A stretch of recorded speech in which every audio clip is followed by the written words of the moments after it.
Fui obrigada a apresentar um projeto sem preparo e todos começaram a rir do meu nervosismo. O barulho dos risos ainda ecoa dentro da minha cabeça como se fossem tiros, estilhaçando minha confiança, me deixando nua diante de dezenas de olhares que só esperavam meu tropeço. Mas antes de chegar àquela cena, preciso contar como tudo começou, porque ninguém vê o sangue invisível que já tinha sido derramado antes da humilhação pública. Naquela manhã, eu já estava em pedaços. O corredor da empresa parecia um tribunal, colegas cochichando, o som do salto ecoando contra o piso brilhante, e eu, carregando a pasta vazia, sem ter ao menos uma apresentação pronta. Você vai apresentar? Sim, disse a voz gelada de Júlia, minha chefe, quando me puxou pela manga da blusa 1 hora antes da reunião. Ela sabia que eu não tinha acesso ao material, que eu não tinha sido incluída nas reuniões preparatórias. Mas ainda assim, com um sorriso de veneno, decretou minha sentença. Quando subi ao palco improvisado, senti minhas mãos tremerem. Tentei olhar para o público e encontrar um rosto amigo.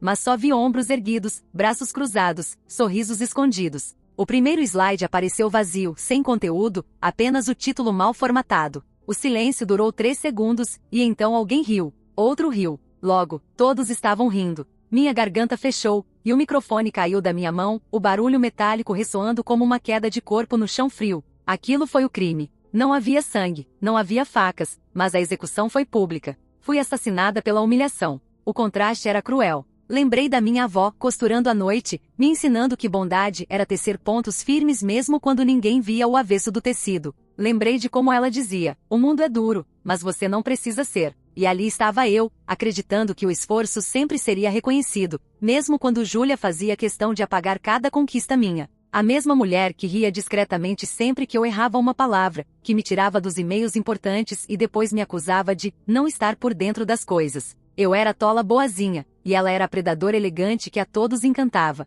As agressões começaram pequenas, comentários cortantes disfarçados de piadas, reuniões em que ela me interrompia para destacar minha falta de objetividade. Depois vieram os olhares para cima, as tarefas impossíveis entregues na sexta-noite com prazo para segunda-feira. Eu engolia, calava, acreditando que se fosse paciente, tudo melhoraria. Mas, como veneno, a dose aumentava. O ponto sem volta aconteceu naquela apresentação. Quando minha voz falhou e meus olhos encheram de lágrimas, Júlia se levantou e tomou o microfone da minha mão, fingindo salvar a situação. Mas antes, perto o bastante para que só eu ouvisse, sussurrou: "Você nunca será suficiente." Foi como levar uma lâmina direto no coração. A sala riu mais forte, acreditando que o espetáculo fazia parte da encenação. Eu desabei. As consequências não demoraram. O caso virou fofoca de corredor, depois piada em grupos de WhatsApp da empresa. A menina que engasgou, a estagiária eterna, a sombra da chefe. No bairro, vizinhos comentavam sobre como trabalhar com gente importante não era para qualquer um. O peso social da vergonha me esmagava. E finalmente veio a denúncia. Um funcionário anônimo relatou ao RH que Júlia manipulava e humilhava subordinados. A empresa não pôde ignorar. A investigação começou. Pouco tempo depois, ela foi afastada e então presa, quando se descobriu que usava recursos da empresa para financiar uma rede de consultorias fantasmas em nome de laranjas. Ver a vilã algemada, sendo conduzida pela polícia, deveria trazer alívio. E trouxe. Mas também deixou um silêncio inquietante. Como se o mal tivesse apenas mudado de forma, esperando a hora certa para retornar. Foi então que segredos antigos começaram a surgir. Uma ex-colega de faculdade me procurou e contou que Júlia sempre fora cruel. Sabotava provas, espalhava boatos sobre colegas, falsificava trabalhos. Não era apenas uma chefe abusiva. Era uma sombra que perseguia os fracos desde cedo. Eu me perguntava, por que nunca tinham parado ela antes? As semanas passaram, e no meio desse silêncio opressor, chegou a primeira carta. Não pelos correios oficiais, mas entregue na portaria do prédio, um envelope bege sem remetente.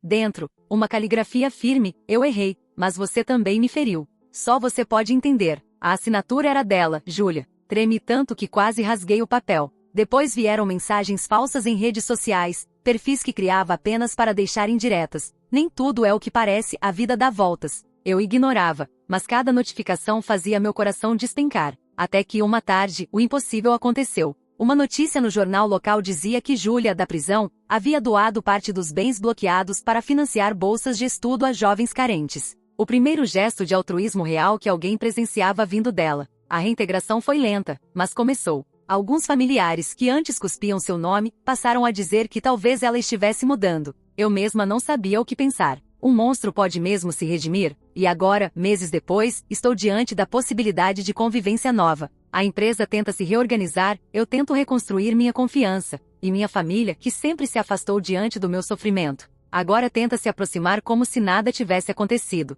Mas sinto que essa calma é frágil, que algo ainda lateja nas sombras. Na última noite, recebi uma mensagem anônima: eu vou voltar. E quando eu voltar, quero que você esteja pronta. O frio daquela noite não era apenas do vento que atravessava a cidade. Era o frio que se alojava na minha espinha, lembrando que Júlia não desaparecera completamente mesmo presa. A mensagem anônima ainda queimava na minha mente, como se fosse um aviso, um toque de tambor de guerra. Respirei fundo e tentei me convencer de que estava segura, mas o corpo não mentia, cada músculo tenso. Cada pulsação acelerada dizia que ela estava muito mais próxima do que eu imaginava. Nos dias que se seguiram, pequenos sinais começaram a aparecer. Uma caneta no meu carro quebrada, um bilhete esquecido no meu armário com apenas uma palavra escrita: observe. O telefone tocava sem número e no instante em que atendia, o silêncio se arrastava até que eu desligava, com um nó na garganta. Minha mente se recusava a acreditar, mas tudo indicava que Júlia tinha recursos, contatos, maneiras de se infiltrar sem que ninguém percebesse. Enquanto isso, a empresa tentava seguir em frente. Eu fui promovida a um cargo que me dava mais autonomia, mas também mais responsabilidade, exatamente o que ela sempre usava contra mim. Os corredores, antes cheios de sussurros maldosos, agora me olhavam com respeito, mas eu não conseguia sentir vitória. Cada olhar parecia carregado de expectativa. Esperavam que eu fracassasse de novo, mas desta vez, sem ninguém para culpar. A família também se reorganizava, mas o peso do passado ainda pairava sobre os almoços de domingo. Minha mãe, que antes comparava minhas conquistas às da irmã, agora tentava suavizar os gestos, oferecendo elogios cautelosos. Eu aceitava, mas com a sensação de que algo invisível ainda nos separava, talvez o medo, talvez a lembrança do que Júlia podia fazer mesmo estando fora do jogo. Então veio a primeira visita inesperada: cartas. Não cartas comuns, mas envelopes pesados com selos antigos, remetentes inventados. Cada mensagem era um retrato do seu olhar, observador, calculista, quase íntimo. Você não sabe o quanto me fez falta, dizia uma. Aprendi a não subestimar os outros, mas também não aprendi a perdoar. Eu sentia raiva, medo, uma confusão estranha de emoções que me fazia dormir mal e acordar tensa. E veio o primeiro gesto de bondade. Não era diretamente para mim, mas para uma instituição que eu apoiava. A notícia apareceu em um portal de caridade. Júlia havia doado uma quantia significativa para crianças em situação de risco. Meu estômago se contorceu. Era impossível ignorar. Algo nela mudará. Mas a pergunta que me assombrava era simples: seria genuíno ou parte de um plano? O contato indireto aumentava. Perfis falsos no Instagram e no Twitter surgiam de tempos em tempos, sempre com comentários enigmáticos sobre ética, justiça ou arrependimento. Alguns pareciam inocentes, outros ameaçadores. Eu respondia mentalmente com distanciamento, mas dentro de mim, a tensão só crescia. Cada nova mensagem era como se ela me estudasse, marcando movimentos, testando limites. Enquanto isso, no trabalho, a pressão aumentava. Meu novo cargo exigia decisões rápidas, e eu não podia mostrar fraqueza. Mas a lembrança da apresentação desastrosa ainda queimava. Às vezes, sozinha, eu me pegava revivendo aquele momento. O microfone caindo, o riso cortante, a humilhação que parecia ter marcado minha pele. Cada detalhe era uma cicatriz invisível, e a sensação de vulnerabilidade me lembrava que por mais que ela estivesse presa, sua sombra ainda me alcançava. E então, a revelação de um segredo antigo mudou tudo. Uma antiga colega da faculdade me contou que Júlia havia manipulado a própria família para parecer vítima em situações críticas, enganando todos que confiavam nela. Ela não apenas humilhava colegas, mas criava histórias elaboradas para afastar qualquer um que pudesse ameaçar sua posição. Eu percebi que a crueldade não era apenas profissional, ela corria no sangue dela, era parte da construção de sua identidade desde muito cedo. O choque maior veio numa reunião de família. Um primo distante, que ninguém via há anos, contou casualmente que Júlia havia tentado sabotar sua carreira de jovem advogado, enviando documentos falsos para seu escritório. Ele riu da lembrança, mas eu vi algo diferente nos olhos dele, medo genuíno, aquela sensação de que Júlia podia estar observando, planejando, mesmo a quilômetros de distância. Foi nesse clima de tensão que ela finalmente apareceu pessoalmente fora do ambiente prisional. Uma audiência de liberação condicional fez meu coração quase saltar da garganta. Ela não parecia a mesma. A arrogância ainda estava lá, mas havia uma estranha suavidade nos gestos, uma tentativa de mostrar arrependimento. Ela me olhou diretamente, e por um segundo, algo na minha mente hesitou. A vilã poderia mesmo mudar? O primeiro contato direto foi curto, mas carregado de intensidade. Eu sei que você me teme, e com razão. Mas estou tentando fazer diferente, disse ela. A voz estava firme, mas algo na escolha das palavras, na postura, parecia ensaiado demais. Eu não sabia se confiava. Parte de mim queria acreditar, outra parte tremia diante da possibilidade de nova humilhação. E então, a primeira reaproximação real, uma carta entregue com aviso de recebimento. Não era ameaça, nem manipulação evidente. Apenas palavras que pediam espaço, reconhecimento de erros, e algo que eu jamais pensei ouvir dela, arrependimento genuíno. O silêncio da minha sala se tornou pesado, como se cada palavra tivesse o poder de mudar tudo ou destruir tudo novamente. Mas, no fundo, a pergunta que me assombrava não era sobre o passado, era sobre o futuro. Seria possível reintegrar alguém assim? E se ela voltasse, estaria realmente mudada, ou apenas aprendendo a esconder o monstro que carregava? Naquela noite, olhei para a janela do meu quarto e vi o reflexo da cidade. Luzes pescando, sombras longas. Uma sensação de inquietação tomou conta de mim. Então, uma notificação inesperada apareceu no celular. Um e-mail anônimo, com assunto único e direto. Não se engane, ainda estamos longe do fim. A cidade parecia menor à noite, e cada ruído carregava uma ameaça invisível. Eu ainda me lembrava da última mensagem anônima. Não se engane, ainda estamos longe do fim. Ela não me deixava dormir, mas também não podia ignorá-la. Cada toque no celular me fazia sobressaltar, cada sombra na rua parecia carregar o peso de olhos observadores. Júlia não precisava estar fisicamente próxima para dominar minha mente. Ela havia se tornado uma presença fantasmagórica, uma força que eu ainda não compreendia por completo. No trabalho, a pressão aumentava. Meu cargo novo significava decisões rápidas e exposição constante. Eu não podia mostrar fraqueza, mas havia momentos em que minha confiança se desfazia, e a lembrança da apresentação desastrosa me atingia como um soco no estômago. Às vezes, eu revivia a queda do microfone, os risos que ecoavam como tiros no meu coração, a sensação de ser completamente exposta. E eu sabia que mesmo presa, Júlia podia alimentar esses momentos com notícias, cartas, indiretas nas redes, mantendo meu medo ativo. Foi em uma dessas noites de insônia que percebi a primeira mudança sutil na dinâmica do nosso relacionamento indireto. Recebi uma carta, escrita à mão com caligrafia firme, mas sem assinatura. Você está mais forte do que imagina. Isso me assusta. O texto era curto, mas carregava algo que eu não conseguia definir, talvez reconhecimento, talvez manipulação. Me senti estranhamente atingida. Era como se a vilã estivesse tentando estabelecer um diálogo, testando limites, oferecendo uma mão que eu não sabia se queria segurar. Enquanto isso, minha família começava a se reorganizar. Minha mãe tentava equilibrar gestos de afeto com a cautela adquirida ao longo de anos de observação. Pequenos elogios eram oferecidos, e eu aceitava com reservas. A sensação era estranha, parecia que estávamos todos caminhando sobre um terreno minado, onde qualquer passo em falso poderia acionar lembranças ou reações inesperadas. Minha irmã, por outro lado, permanecia distante, talvez temendo se envolver na complexidade emocional que Júlia havia instaurado em nossas vidas. No trabalho, os sinais de que Júlia ainda estava ativa continuavam. Um perfil falso no Instagram comentou uma publicação minha com uma frase enigmática: "O tempo não apaga as cicatrizes." Meu corpo reagiu antes da mente, frio na espinha, mãos trêmulas. Cada detalhe me lembrava que eu estava sob vigilância. A sensação de ser estudada, analisada, observada, era sufocante. Eu sabia que ela tinha recursos para acompanhar minha vida mesmo sem sair da prisão, e isso me deixava vulnerável de uma forma que palavras não poderiam descrever. E então, a primeira visita pessoal fora do ambiente prisional ocorreu. Júlia compareceu a uma audiência de liberação condicional, e meu coração quase saltou da garganta ao vê-la. A arrogância habitual ainda estava lá, mas havia uma estranha suavidade nos gestos, como se tentasse demonstrar arrependimento. O olhar direto dela me fez tremer. Um instante em que o passado e o presente se encontraram, e eu não sabia se podia confiar no que via. A reintegração gradual começou com pequenas interações. Um gesto de bondade, não dirigido a mim, mas à instituição de caridade que eu apoiava, trouxe um choque inesperado.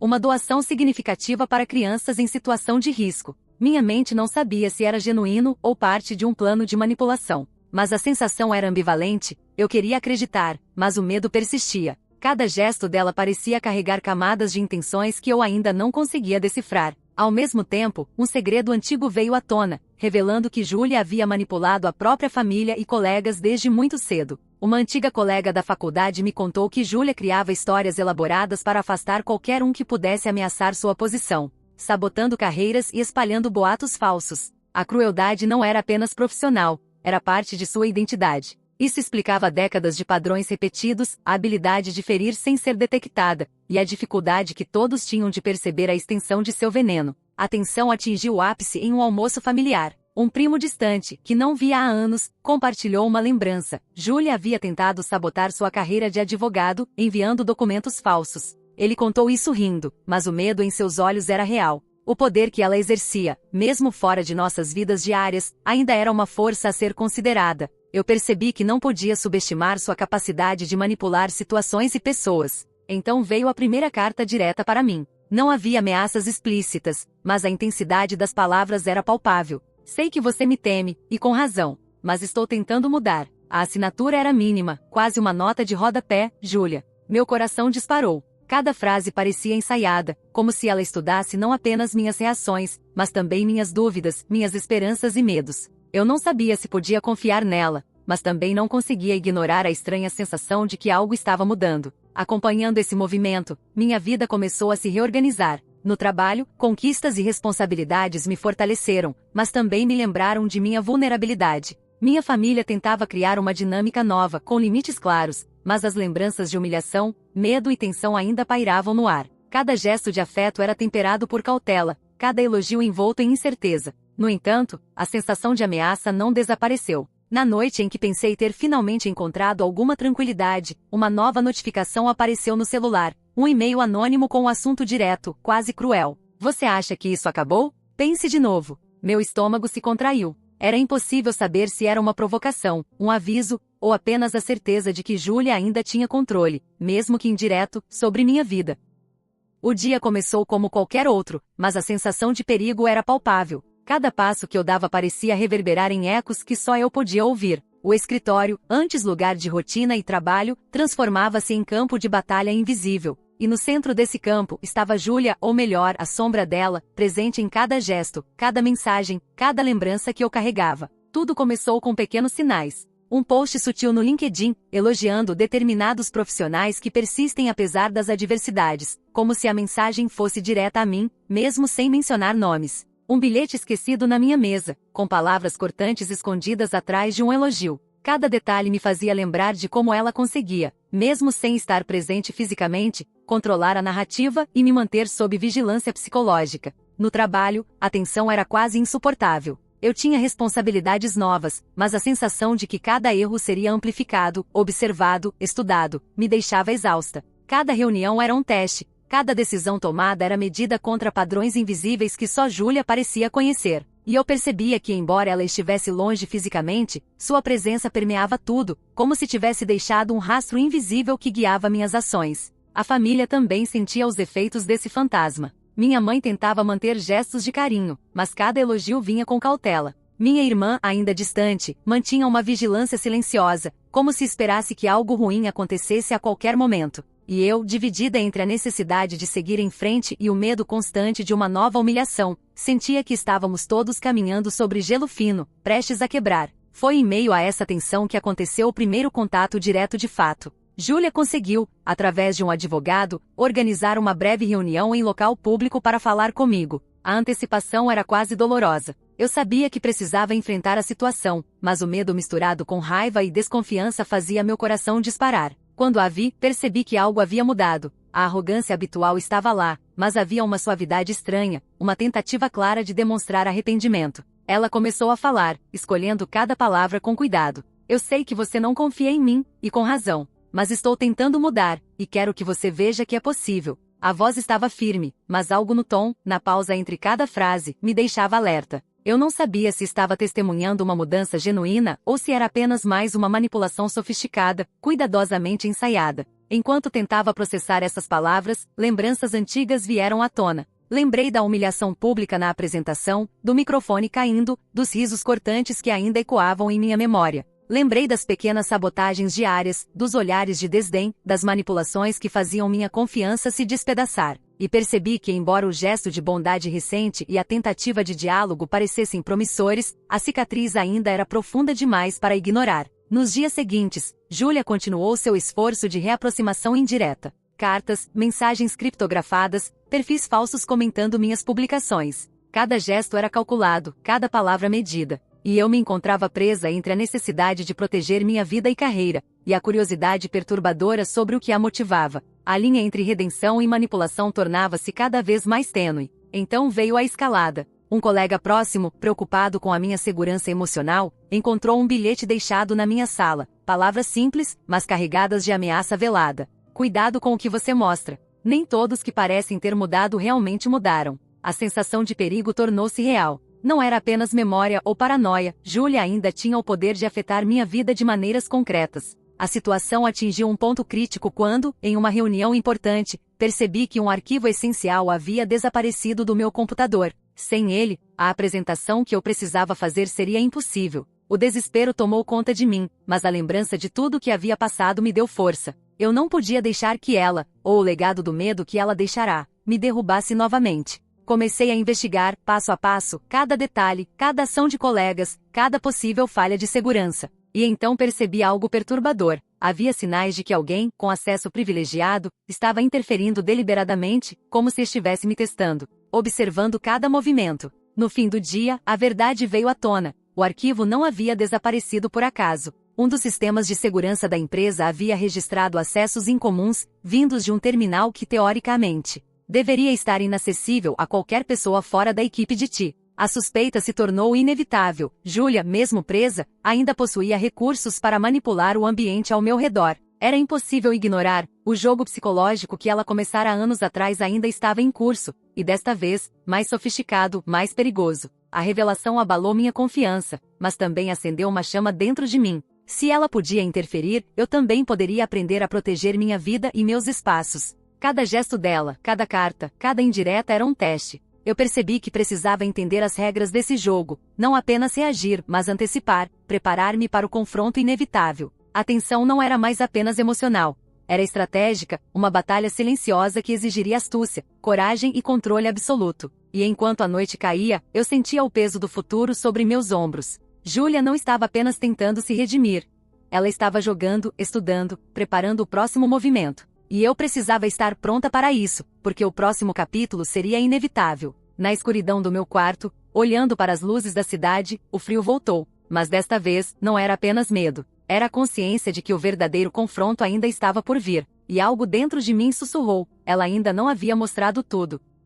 O ar estava pesado naquele dia. Cada respiração parecia arrastar consigo o peso dos meses de tensão acumulada. Eu sabia que Júlia estava novamente próxima, mesmo sem sinais físicos. As cartas, as mensagens criptografadas e os perfis falsos continuavam, mas havia algo diferente. Havia precisão, havia intenção clara de confrontar, de testar limites. Eu sentia que o confronto direto estava próximo, e não havia espaço para hesitação. No trabalho, a pressão atingia níveis quase insuportáveis. Projetos importantes dependiam de minhas decisões e liderança. E como se o universo quisesse intensificar o desafio, o sistema de TI notificou mais um acesso suspeito. Alguém, com conhecimento profundo das rotinas internas, havia mexido em arquivos críticos para minha apresentação semanal. Eu não tinha dúvidas, era ela. Júlia ainda tinha meios de interferir, mesmo estando fisicamente distante. A sensação de ser manipulada novamente era sufocante, mas, desta vez, eu não cederia. O dia da reunião chegou. O auditório estava cheio, olhares atentos, todos esperando que algo acontecesse.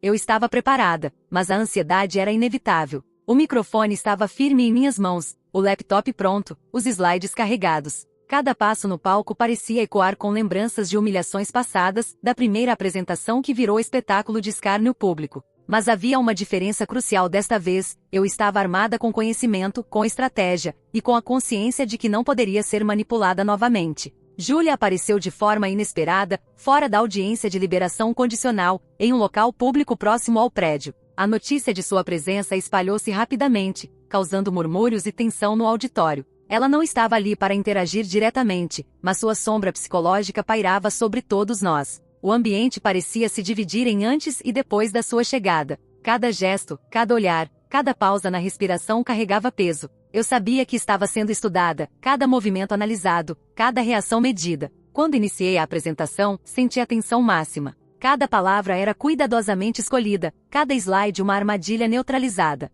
Mas no meio do discurso, percebi algo perturbador. Os arquivos haviam sido corrompidos. A tela piscou, os slides sumiram. O auditório murmurou, alguns sussurraram risadas nervosas. A sensação de desespero voltou instantaneamente, e por um momento, pensei que tudo desmoronaria novamente. Mas diferente de antes, eu estava preparada. Respirei fundo, acionei backups e retomei a apresentação, mantendo a calma, enquanto o público observava atônito. Enquanto eu conduzia a situação, mensagens chegaram ao meu celular. Uma notificação de e-mail anônimo, direto e ameaçador. Você acha que venceu? Ainda é minha vez de decidir o ritmo. A adrenalina disparou, mas desta vez não era apenas medo, era foco. Cada palavra de Júlia, cada gesto indireto, era um teste que eu estava aprendendo a decifrar. Eu sentia que a batalha finalmente havia se tornado clara. Não era apenas profissional, não era apenas pessoal, era estratégica. E eu precisava vencer. No mesmo dia, a repercussão começou a se espalhar. Colegas comentavam sobre a tensão no auditório, vizinhos comentavam em grupos de bairro sobre a presença inesperada de Júlia,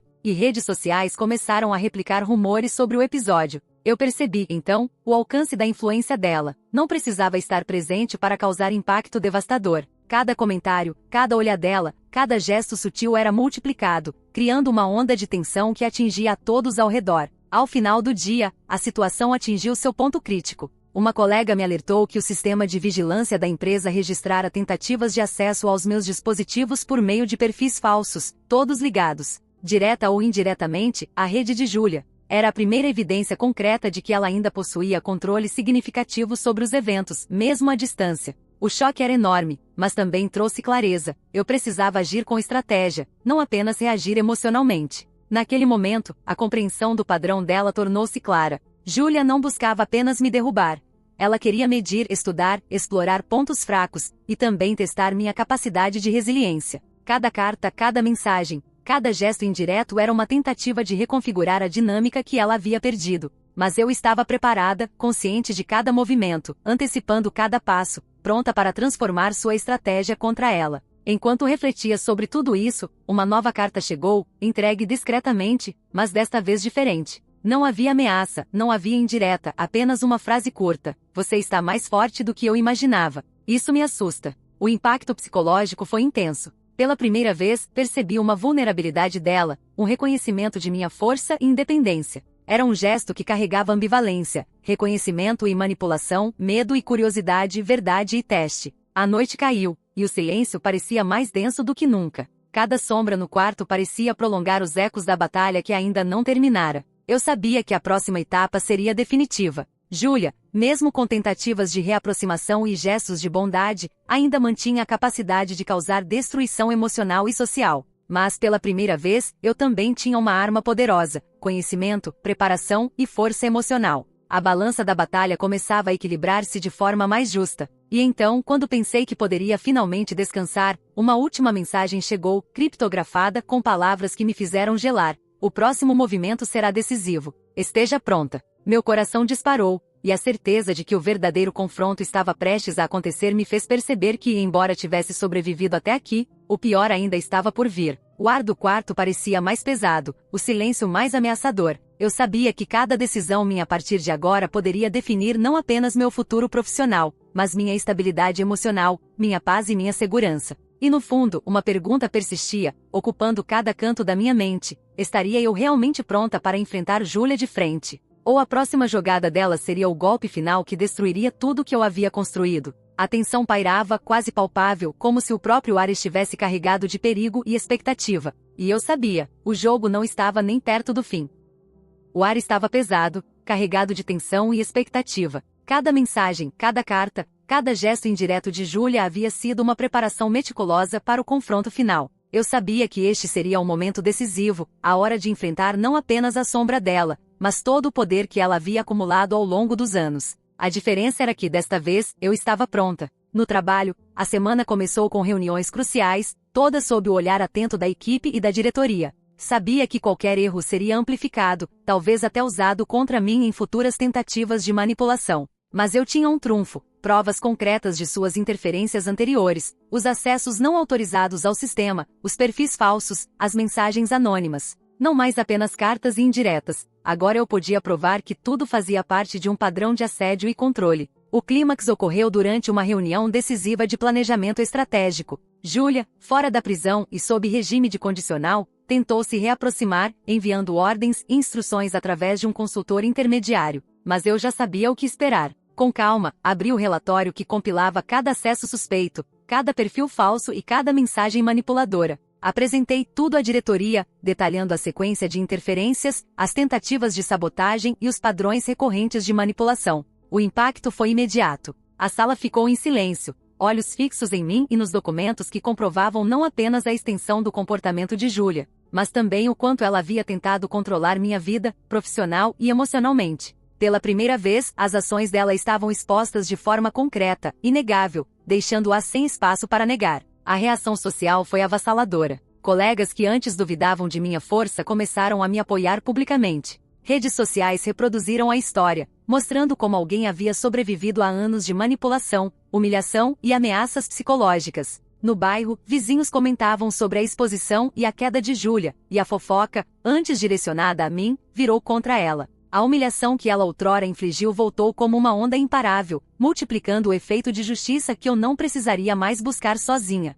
As consequências legais também se concretizaram. Júlia foi monitorada mais rigorosamente pelo sistema judicial, obrigada a seguir regras estritas durante a condicional, com restrições severas sobre comunicação direta ou indireta comigo e com outros colegas. Seus gestos de bondade anteriores, como a doação à instituição de caridade, foram vistos como insuficientes diante do histórico de manipulação e crueldade. Mas pelo menos não podia mais causar danos diretos. A prisão havia sido um início, e agora a justiça civil e social complementava o processo de responsabilização. Com a queda dela consolidada, o alívio que senti não foi total. Havia um silêncio inquietante, uma calmaria que lembrava a superfície de um lago profundo. Eu estava livre, mas ainda havia cicatrizes invisíveis. O medo, a desconfiança e a sensação de vulnerabilidade não desapareceram completamente. Aprendi, porém, que a força não é a ausência de medo, mas a capacidade de agir apesar dele. A família, testemunha e participante indireta de toda a saga, começou a se reorganizar.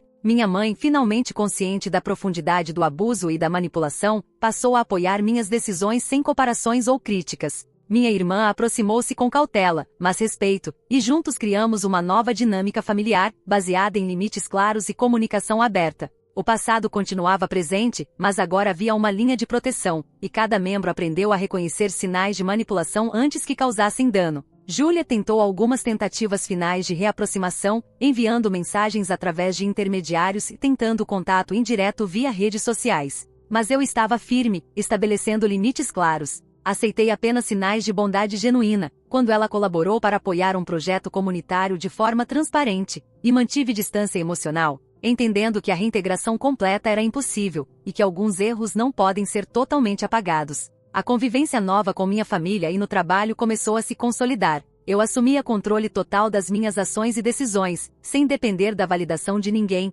e ao mesmo tempo mantendo empatia e respeito por aqueles que haviam me apoiado. O ambiente tornou-se seguro, mas exigia vigilância constante. A lição que aprendi foi dura: nem todo gesto de bondade é genuíno, e nem toda manipulação é visível, mas a consciência, a preparação e a força pessoal podem transformar qualquer situação de medo em oportunidade de controle sobre a própria vida. O último contato de Júlia aconteceu de forma inesperada, uma carta entregue com aviso de recebimento. Simples, direta, quase resignada: reconheço que você venceu, e que de agora em diante nossa história não precisa ser definida pelo passado. A leitura deixou um gosto agridoce. Vingança concluída, justiça realizada. Mas a memória da dor permanecia como lembrete de que nem todos os monstros podem ser destruídos completamente, alguns apenas são contidos, mantendo seu lugar em sombras distantes. No fim, a sensação era de alívio parcial. O caos havia passado, as consequências legais e sociais se consolidaram, e a família finalmente encontrou uma nova harmonia. Mas o silêncio que se instalou não era totalmente pacífico. Lembranças, cicatrizes e a consciência do poder que Júlia possuía ainda ecoavam, como uma sombra distante que só poderia ser contida, nunca totalmente eliminada. Olhando para fora da janela do meu quarto, a cidade parecia calma, mas eu sabia que a vida continuava cheia de desafios. Eu sobrevivera ao pior, mas estava ciente de que cada escolha futura precisaria de vigilância, força e resiliência. Júlia não seria mais capaz de me controlar, mas a memória de sua presença ainda se fazia sentir, lembrando que a luta pela autonomia e segurança nunca é completamente final. E assim, a história chega a um ponto de equilíbrio: o vilão derrotado, a vítima reconstruída, a família reorganizada, e uma convivência nova, marcada por limites claros e vigilância emocional. O silêncio final não é completo, mas traz consigo a paz de quem sobreviveu ao pior e aprendeu a transformar trauma em força.